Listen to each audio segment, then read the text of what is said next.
Hello friends, good evening to all of you. हम कर रहे हैं एक इंटरनेशनल इकोनॉमिक्स और उसमें हमारा जो टॉपिक है रेट ऑफ एक्सचेंज। और जो हमने रेट ऑफ एक्सचेंज जो हमने कल डिस्कस किया था उसमें हमने उसका कंसेप्ट पढ़ा था और डिटर्मिनेशन कि कैसे रेट ऑफ एक्सचेंज जो होता है वो डिटर्मिन होता है, और डिमांड और सप्लाई जो शिफ्टिंग कैसे रेट ऑफ एक्सचेंज होती है। तो आज जो रेट ऑफ एक्सचेंज के under spot and forward rates आते हैं वो भी डिस्कस कर लेते हैं। जो हमने इक्विलिब्रियम पढ़ा था फॉर रेट ऑफ एक्सचेंज में, तो आप देखोगे कि जो रेट ऑफ एक्सचेंज में जो इक्विलिब्रियम में वेरिएशन आती है, जो चेंजेस आती है, वो हमारी स्पॉट रेट ऑफ एक्सचेंज और फॉरवर्ड रेट ऑफ एक्सचेंज के कारण भी आती है। तो उन वेरिएशन को भी हम डिस्कस कर लेते हैं, और एग्ज़ाम पॉइंट ऑफ व्यू से भी spot and forward rate of exchange और इसके अंदर जितने भी इसके कंपोनेंट्स हैं, जो इसकी टर्म्स है, वो बहुत इंपॉर्टेंट है। इसमें से डायरेक्ट क्वेश्चंस पूछ लिए जाते हैं, तो आप इसको ध्यान से एंड तक वीडियो को ध्यान से सुनना, ठीक है। तो पहले हम देखते हैं स्पॉट रेट ऑफ एक्सचेंज क्या होता है। तो spot rate of exchange exist करता है इन द कब स्पॉट मार्केट, मतलब कि एट स्पॉट को आप कह सकते हो कि ऑन द स्पॉट, यानी कि करंट जो टाइम है उसको आप कहोगे ऑन द स्पॉट, यानी कि हम कहते हैं ना कि ऑन द स्पॉट हमें ये डिमांड को रिप्रेजेंट करता है। जब हम मार्केट में ऑन द स्पॉट जो करेंसी की क्या कर रहे होते हैं, एक्सचेंज कर रहे होते हैं, तब हम उसको कहते हैं स्पॉट रेट ऑफ एक्सचेंज, ठीक है। तो उसके बाद देख लेते हैं ये कैसे होता है। और ये देख ली यहाँ पे लिखा होता है जो सेलर होता है उसको अपनी विद इन 2 डेज़ के अंडर अपनी करेंसी को सेल करना होता है, और बायर्स को भी विद इन 2 डेज़ के अंडर ही ऑन द स्पॉट ही उसको एक्सचेंज कर लेना है, यानी कि फॉरेन करेंसी को एक्सचेंज करवाना होता है। तो इसको कहते हैं ऑन द स्पॉट। इसका जो मैक्सिमम पीरियड टाइम है वो 2 डेज़ है, यानी कि 2 डेज़ के अंडर आपको ये सारा जो करेंसी का एक्सचेंज है वो होता है, उसको हम कहते हैं स्पॉट रेट, ठीक है। और ये कैसे डिटरमिन होता है, इसके equilibrium demand for a supply of foreign exchange in the spot market. Spot market की जो डिमांड और सप्लाई के जो इनका अपोजिट रिलेशन है, उनकी जो इंटरसेक्ट में जो हमारा डिटरमिन होता है उसको कहते हैं स्पॉट रेट ऑफ इक्विलिब्रियम, ठीक है।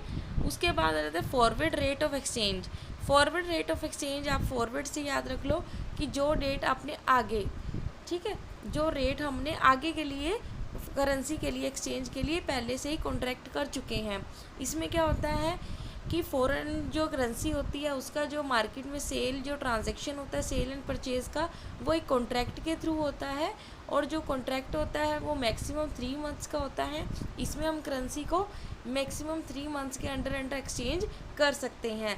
लेकिन जो कॉन्ट्रैक्ट होता है वो तो ऑन द स्पॉट ही होता है, लेकिन जो करेंसी एक्सचेंज होती है वो डेट हम पहले से ही एक एग्रीड कर लेते हैं, प्राइस किस लेवल पे किस रेट पे, वो फ्यूचर डेट पहले से एग्रीमेंट कॉन्ट्रैक्ट कर लिया जाता है।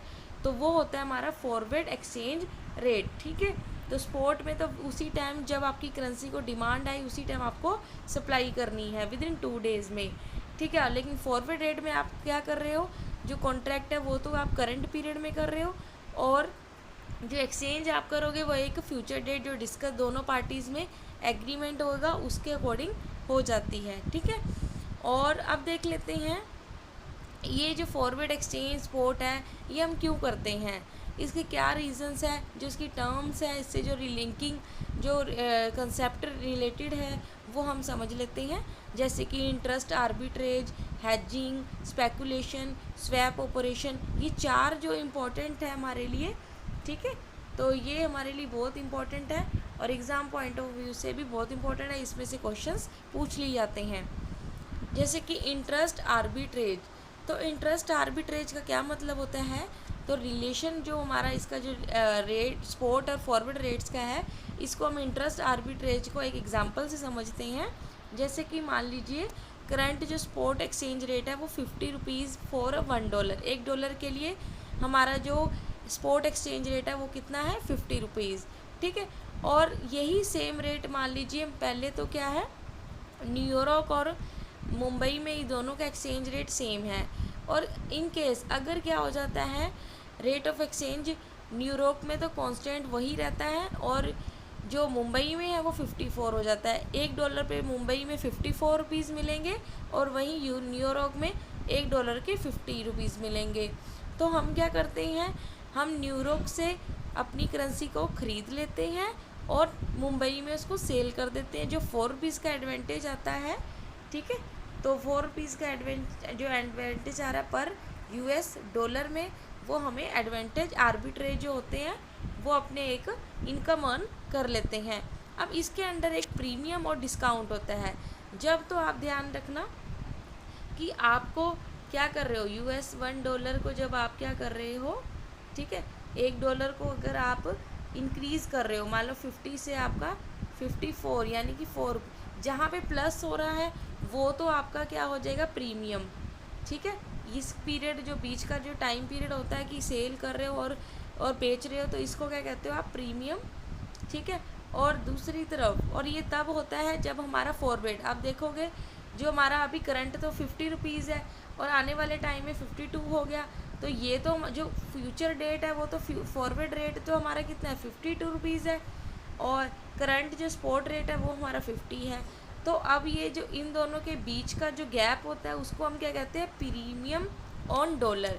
प्रीमियम, तो अगर आपसे पूछ लिए वट, क्वेश्चन भी आ जाता है इसमें से, प्रीमियम कैसे निकालते हैं, इसका फॉर्मूला क्या है, तो इसका फॉर्मूला यही है, इसको हम फॉरवर्ड को माइनस कर देंगे इसके स्पॉट रेट में, क्योंकि फॉरवर्ड जो होगा वो एक्स्ट्रा ज़्यादा होगा।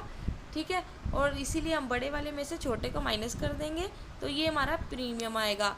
और डिस्काउंट कैसे निकलता है, डिस्काउंट तब निकलेगा जब प्रीमियम जो आपका फॉरवर्ड रेट क्या होएगा, ठीक है, जो फॉरवर्ड रेट है वो क्या होएगा आपका, कम होएगा किससे, करंट रेट से। तो इस कंडीशन में आपका क्या होगा, डिस्काउंट आएगा, और इसमें माइनस का हमेशा साइन होता है। जहाँ पे माइनस का साइन है वहाँ डिस्काउंट, जहाँ पे प्लस है तो वहाँ पे प्रीमियम, और प्रीमियम में हमेशा फॉरवर्ड रेट है जो एक्सचेंज है वो इंक्रीज ज़्यादा होगा, और डिस्काउंट में स्पॉट रेट होगा। ठीक है, इसको भी आप ध्यान में रखना। उसके बाद आप देख लोगे कि ये ऐसा क्यों करते हैं।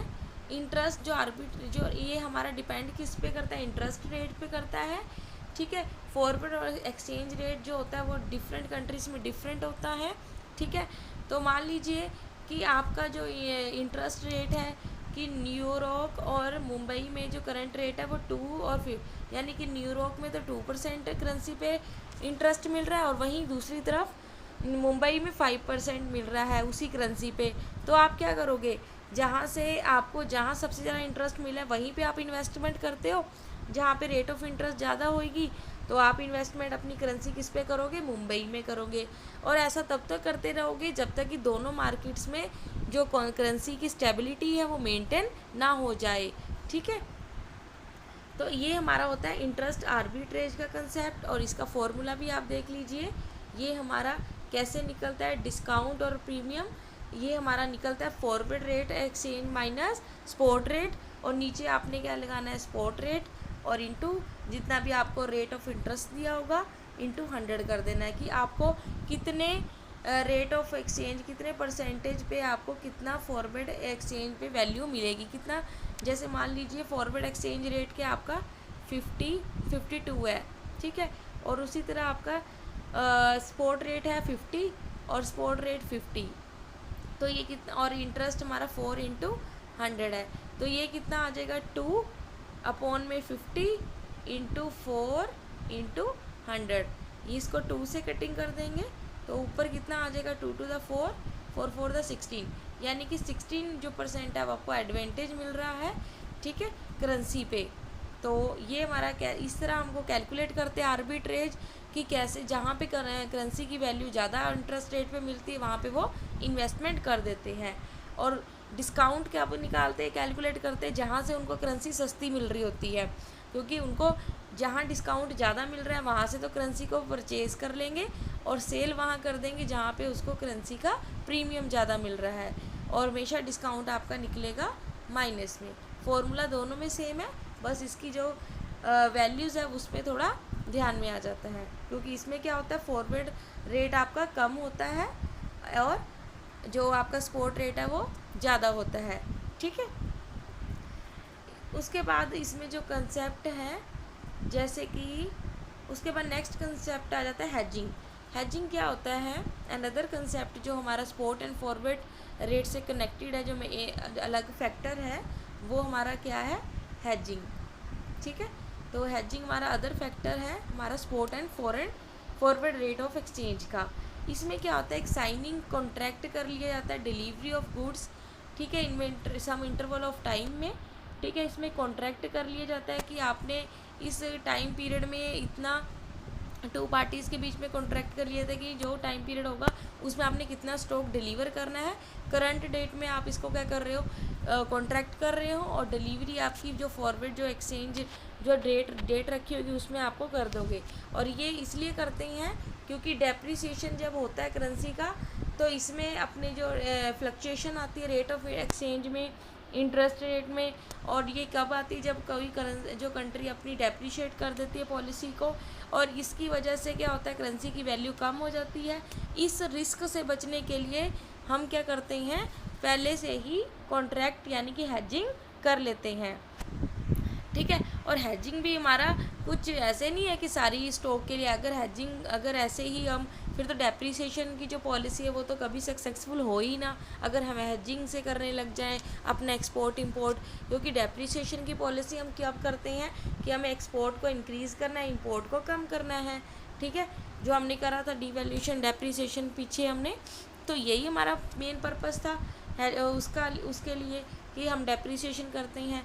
लेकिन अगर लोग सारे जितने भी है वो हेजिंग ही करने लग जाए, तो क्या हमारा डेप्रिसिएशन है मतलब सक्सेसफुल होगा? नहीं होगा, क्योंकि उनके बीच तो पहले से ही जो करंट रेट ऑफ एक्सचेंज है उसके अकॉर्डिंग करेंसी में पहले से कॉन्ट्रैक्ट हो चुका है। ठीक है, तो इसीलिए जो कॉन्ट्रैक्ट है वो जो मैक्सिमम डेट होती है इसकी 3 मंथ्स होती है, इससे ज़्यादा नहीं होता है। और कुछ केसेस में ये बहुत ही रेयर कमोडिटीज़ के केस में ये अब मतलब कि 3 मंथ्स हो सकता है, पर मोस्ट ऑफ द ये जो कॉन्ट्रैक्ट होता है मैक्सिमम 3 मंथ्स तक का होता है, ताकि इससे एप्रिसिएशन की पॉलिसी से जो हम बीओपी को बैलेंस करने चाहते हैं उसका इस पे कोई इफ़ेक्ट ना पड़े। ठीक है, तो इसमें भी कुछ कंडीशंस होती हैं, जैसे कि ये हमें कि देखा जाता है हेजिंग करने से पहले क्या प्राइस है, क्या डिमांड है, क्या लिक्विडिटी है, क्या रिस्क अवर्शन, ये सब कंपोनेंट्स को, कंडीशंस को ध्यान में रख के हम हेजिंग कर सकते हैं। ठीक है, ये नहीं है कि हम कोई अपने आप को बचाने के लिए हेजिंग करने लग जाएं, इससे तो कभी, ये सिर्फ रिस्क को बचाने के लिए किया जाता है, कुछ कमोडिटीज़ के केस में किया जाता है। उसके बाद नेक्स्ट जो हमारा फैक्टर है वो है स्पेकुलेशन में क्या होता है, एक्सचेंज करते हैं हम स्पॉट एंड फॉरवर्ड रेट्स को।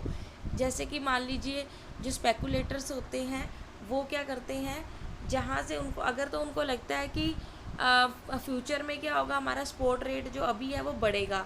मान लीजिए अभी $US आपको 50 रुपीज़ दे रहा है, ठीक है, और उनको लगता है कि फ्यूचर में ये 54 रुपीज़ हो जाएगा, तो वो क्या करेंगे, फ्यूचर में अपनी करेंसी को सेल करेंगे। अभी तो उनको कोई फ़ायदा नहीं होगा, और इसलिए वो क्या करेंगे, अभी इस करेंसी को सस्ते पे ख़रीद लेंगे, और जब रेट एक्सचेंज इंक्रीज़ हो जाएगा तब वो क्या कर देंगे, इसको सेल कर देंगे। तो ये होता है स्पेकुलेटर का काम। ठीक है, और जब उनको लगता है कि रेट डाउन होएंगे फ्यूचर में, तो वो ऑन द स्पॉट यानी कि करंट पीरियड में अपनी जो क्या है आपकी करेंसी को सेल कर देंगे। और फॉरवर्ड में कब करेंगे, जब उनको लगता है फ्यूचर में प्राइस इंक्रीज़ होंगे। सेम एज नेक्स्ट जो कंपोनेंट है वो आ जाता है हमारा स्वैप ऑपरेशन। तो स्वैप ऑपरेशन भी हमारा ये किससे रिलेशन है, हमारा सेल एंड परचेज़ जो होता है वो कमर्शियल बैंक के द्वारा होता है करेंसी का। जो इसमें मार्केट होती है वो कमर्शियल बैंक के बीच होती है, अपनी फ़ंड्स की स्टेबिलिटी बनाए रखने के लिए, अपनी पोजीशन फंड को एडजस्टमेंट करने के लिए। कई बैंक्स आप देख लोगे कि बहुत ही ज़्यादा लॉस में जब जा रहे होते हैं, उनके अंदर जो रिजर्वेशन है, रेपो रेट है, वो बहुत ही ज़्यादा क्या कर देते हैं, कम कर देते हैं। जब उनके पास लो कैश होता है तब वो क्या करते हैं, कहाँ से वो एकदम से अपनी ग्रो कर लेते हैं, क्योंकि फाइनेंस जो होता है वो किसी आरबीआई से भी लेने के लिए उतना ही डेट में बर्डन पड़ जाता है। तो उनके लिए क्या एक जो एडवांटेज है करेंसी से, वो कैसे अपनी स्टेबिलिटी को मेंटेन कर सकते हैं, sale and purchase of foreign currency को। ठीक है, तो वो क्या करते हैं, जो अगर उनको लगता है कि उनकी स्टेबिलिटी कंडीशन बैंक की अच्छी नहीं है, फाइनेंस की कमी हो रही है, तो वो क्या करेंगे, अपनी ऑन द स्पॉट करेंसी को क्या कर देंगे, परचेज़ कर लेंगे और सेल कर देंगे इन फ्यूचर में, जब उनकी स्टेबिलिटी मेंटेन हो जाती है। ठीक है, तो ये सारा जो स्वैप ऑपरेशन का मतलब है कि अगर एक करेंसी को आपने लिया है, वो फ्यूचर में ही आपने उसको फिर से उसको लिए दे देना है। मतलब वही करेंसी आपने सिर्फ अभी परचेज़ की है for the sale of future price. ठीक है, ये होती है जो ट्रांजैक्शन, इसको हम कहते हैं स्वैप ऑपरेशन। और स्वैप ऑपरेशन को डबल डील्स भी कहते हैं स्पॉट करेंसी की। मतलब हम इसमें सेल और परचेज जो करेंसी का होता है वो देखा जाता है। तो ये कंपोनेंट जो फैक्टर्स थे हमारे फॉरवर्ड और स्पॉट रेट ऑफ एक्सचेंज में आते हैं। और जो फॉरवर्ड और स्पॉट रेट ऑफ एक्सचेंज है हमारे, जो वेरिएशन आती है, डिटर्मिनेशन, जो डिमांड और सप्लाई का जो शिफ्ट हो जाता है हमारा इक्विलिब्रियम से, जो वेरिएशन आती है उससे आते हैं। तो ये भी हमारा इम्पोर्टेंट जो कंसेप्ट थे, सारे के सारे इम्पोर्टेंट है एग्ज़ाम पॉइंट ऑफ व्यू से भी, इसमें से बहुत से क्वेश्चन आते हैं। ठीक है, तो आप इसको ध्यान से एंड तक अच्छे से 2 बार 3 बार समझना, और इस टॉपिक को जितने भी क्वेश्चंस आपको लगते हैं इम्पॉर्टेंट उसको हाईलाइट करके रखना। ठीक है, तो आज के लिए इतना ही। नेक्स्ट वीडियो में हम इसकी थ्योरीज पढ़ेंगे। ठीक है।